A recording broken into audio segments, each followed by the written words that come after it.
ए बुहारी हजुर ए त्यही त साँप पऱ्यो यो आकाशबत्ती बालौँ त्यहाँ पानीहरू फुलहरू छन् लिएर आइज त सलाई आमा तपाईँ यसरी प्रत्येक वर्ष आकाशबत्ती बाल्ने गर्नुहुन्छ होइन त्यो चाहिँ के हुन्छ आकाशबत्ती बाल्दा चाहिँ किन बाल्नुहुन्छ तपाईँ आकाशबत्ती बाल्नुपर्छ तुलसीमा दियो बाल्नुपर्छ अनि त्यसको चाहिँ महत्त्व के छ भने जस्तो यो प्रकाश आउँछ नि उज्यालो त्यस्तै हाम्रो घरद्वार हाम्रो उज्यालो भएर जान्छ अरे हाम्रो शाखा सन्तानहरू हजुर त्यो पनि एउटा हो अर्को कुरा उहिले अब सत्यजुगमा भगवान्को पालामा है हजुर सत्यम आमाले अघिल्ला जन्ममा बहुत दुखित हुनुभएको थियो अरे दुःख पाउनु भएको थियो अरे आफ्ना बाउलाई र पतिदेवलाई जङ्गलमा जनावर खाएको थियो अरे र दुःख पाएर हड्डी र छाला भएर त्यस्तो हिँड्नुभयो अरे अनि सत्यभामाले अनि कृष्णलाई सोध्नुभयो अरे मैले किन तपाईँ जस्तो यस्तो पति पाएँ सबै रानी त्यत्र रानीमा भन्दा पनि त्यत्र गोपिनीमा भन्दा पनि सबैभन्दा म चाहिँ तपाईँको किन यस्तो प्रिय भएँ किन म चाहिँ राम्रो भएँ मलाई चाहिँ किन बेसी माया गर्नुहुन्छ भनेर चाहिँ सत्यभामाले सोध्नुभयो अरे सोद्धाखेरि कृष्ण भगवान्ले भन्नुभयो अरे कि तिमीले म अघिल्लो जन्मको कुरामा चाहिँ अघिल्लो जन्मकै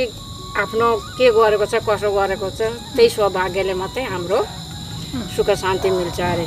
तिमी अघिल्लो जन्ममा तिमी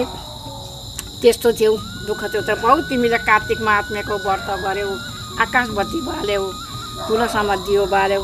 त्यही भएर म चाहिँ खुसी भएँ म खुसी भएर चाहिँ तिमीलाई मैले प्राप्त गरेको हो भनेर सत्यभामाले पनि कृष्णलाई पाएको कथा आउँछ क्या पद्म पुराणमा यो चाहिँ अनि यो कार्तिक महिनामै बाल्नुपर्छ कार्तिकमा 1 महिना बालेकाले 1 महिना बालेकाले चाहिँ त्यति अब मलाई धर्म मिलेछ लु बाल्दे त बत्ती हेर्दा र दर्शन गर्दा मात्रै पनि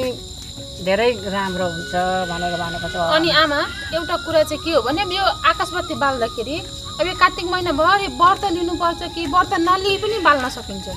हामीले अब व्रत लिन नसक्दा चाहिँ अब शुद्ध सादा चाहिँ खानुपर्छ व्रत लिन नसक्नेले पनि बाल्दा चाहिँ हुन्छ नसक्ने पनि यति बाल्दिनु कथाहरू अब कतै सुन्न पाएर सुन्यो होइन अनि भगवान्लाई सम्झ्यो कृष्ण भगवान्लाई सम्झ्यो नारायणलाई सम्झ्यो त्यसै गर्नुपर्छ हामीहरू पछाडि अब अन्तिममा त अब मर्नै पर्छ गएपछि पनि हामीलाई अँधारो बाटो हिँड्नु पर्दैन भन्ने कथा पनि आउँछ कि हजुर अँधारो बाटोमा हिँड्नु पर्दैन र भगवान्लाई प्राप्त भगवान्लाई पाउनु भएको थियो